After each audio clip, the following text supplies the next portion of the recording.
Živjo, ime mi je Petruša, stara sem 14 let, obožujem šanson, petje in eno največjih šansonjerk na svetu, Edith Piaf. O njej se bom pogovarjala s slovensko šansonjerko Vito Mavrič. Edith Piaf je imela v otroštvu probleme z vidom, tako kot jaz. Ali mislite, da je to kako vplivalo na njeno glasbo? Sigurno na način, kako je življenje dojemala. Ni imela nobenega strahu pred življenjem zaradi te izkušnje. Kaj pa je vas najbolj pritegnilo pri njej in njeni glasbi?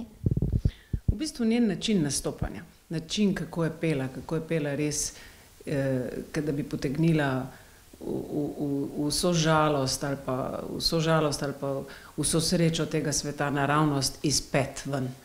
Ali je še kakšen pevec ali pa mogoče kdo drug, ki vas je še posebej navdušil in vam dal navdih? Ježek pa recimo Majda se peje. Katera je vaša najljubša pesem? Če imaš 2 otroka ali pa če imaš 3, se ne moreš odločiti, koga imaš raje.